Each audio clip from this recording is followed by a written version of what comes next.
Hello and welcome to Access UTV. My name is Michelle Edhouse, and one of the things that I have discovered since I became an Access Consciousness facilitator is that you don't have to be perfect. Has anybody ever told you that?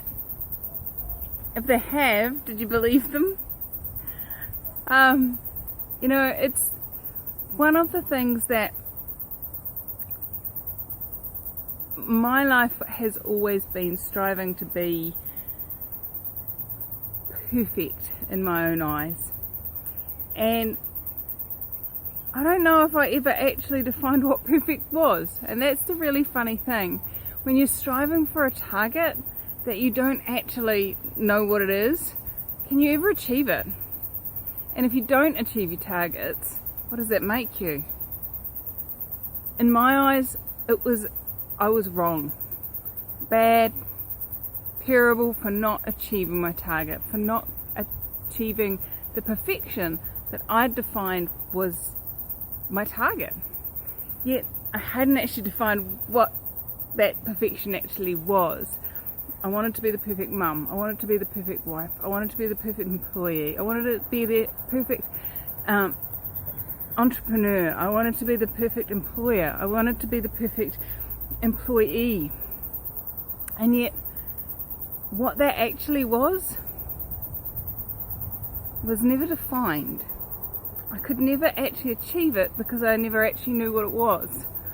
So how many things have you defined as targets that you can't actually achieve because you don't actually know what achieving them looks like? So what if you didn't have to be perfect? And by choosing to be willing to be imperfect, you don't have to be wrong.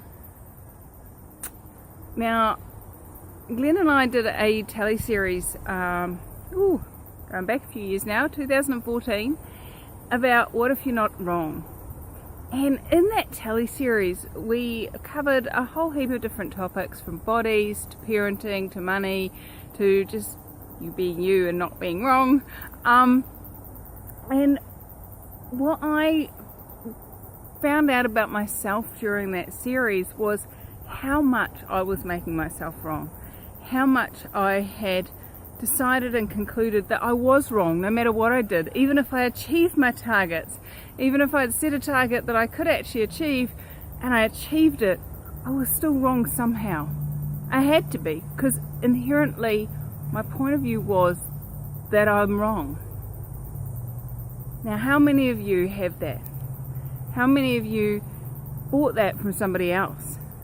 You perceived it in their world, not necessarily cognitively went, oh, I'll have some of that, please. But you were like, oh, that's how you function here. That's how you create the greater that I'm looking for. By making yourself wrong, you always have to do something extra to make yourself right. But if you can never be wrong, you're always trying to out-create yourself. So what if there was a different possibility? Are you willing to choose it? Are you willing to look at the possibility that you're not wrong, but you're also not right? You're not perfect, but you're not also not imperfect. What if there is no right and wrong? No good, no bad, just you being you, making choices, creating your life on a 10-second increment space of time.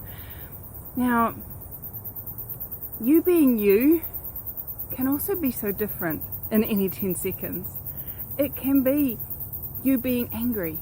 It can be you being the gentlest, kindest, most phenomenally yummy being. And they're both you, if you're choosing to be that.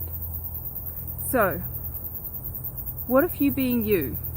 What if you choosing to be you, no matter what it looks like? No matter whether it gets judged by others? What if you being you and not judging yourself for it could create greater than you ever imagined possible?